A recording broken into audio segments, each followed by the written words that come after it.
Okay, so welcome to the third episode for RPGaDay2019. I'm John from Diaries with my lovely wife Hannah, and we're just working our way through these RPG a day questions. Links to that down below and all the usual jazz. Okay, so the prompt for day 3 is engage, and so for something a little bit different, I thought I'd talk about a slightly different aspect of RPGs, which are pretty much that without RPGs, probably wouldn't have met you, love, to be perfectly honest, and probably wouldn't eventually have got to engage to you.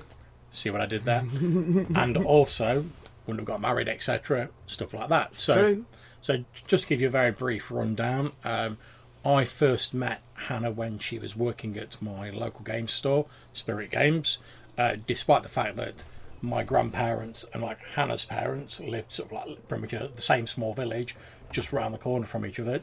Don't really recall bumping into each other when I was there as a youngster.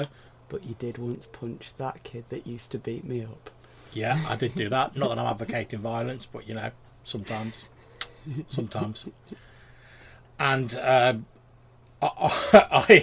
bizarrely enough, we didn't really get on at first when we first met, because I had. Now you know, everyone's got a friend who's like a bit sleazy and a bit sort of slimy. But they're your mate, they've been your mate for ages, so you know, you sort of like, you put up with it. I had a friend like that. Obviously I won't mention names or anything. I had a friend like that who spotted that there was a young woman working at the local game store and did all these stereotypical sort of sleazy leering you'd expect a sort of horny teenage role-playing lad to do. Now when he sort of mentioned that to me, I was sort of like a bit like, dude, even back then I was like, no, that's a bit much, and was determined that I wasn't going to do that. So I went exactly the opposite way and came off as being a bit of a standoffish prick, to be perfectly honest, the first time I met Hannah. So unsurprisingly, she was like, oh, what's his problem? And we didn't really get on with each other until like a while after that. But obviously with me sort of like continually going down the game shop, which used to be just near where I worked at the time, I was in there a lot of the time. I used to pop in on the lunch breaks, wasn't it? Yeah. You used to pretty much pop in there every day, so say hello to Hannah, sit down, read a few books. And I mean, this has been when like 3.5 and all that jazz was like coming out, wasn't it? And World of Darkness was very much sort of like in its heyday, and it was before like drive-through RPG and stuff like that really took off. So I was pretty much in there every day, like going, oh, what new books are in this week?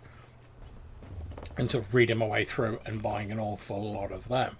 Now, I know you've got very fond memories of your time like working at Spirit Games. Very much so. So I don't know if there's anything you want to share in terms of that, or any humorous story you want to tell about us getting engaged or anything like that.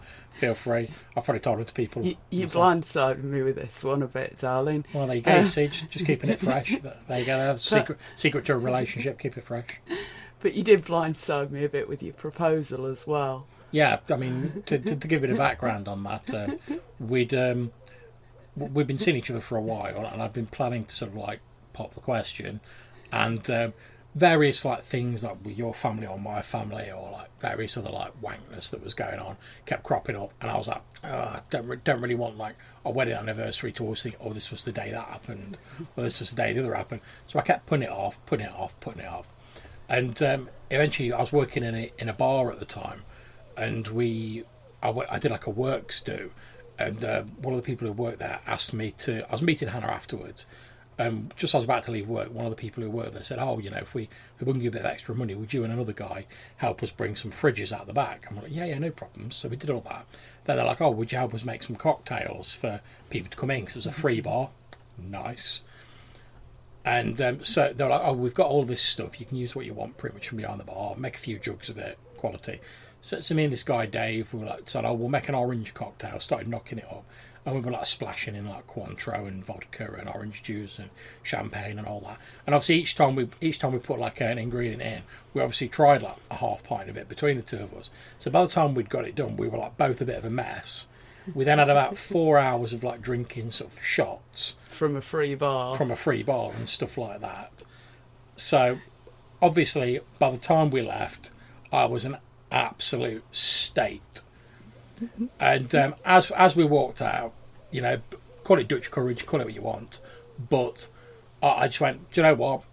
I can't think of anything wank that's happened recently. Seize the moment and all that. Got down on one knee. I had like a one of those sort of like one size fits all sort of like Baron Samedi like skull rings, which I used for the ring at the time in lieu of like a proper one.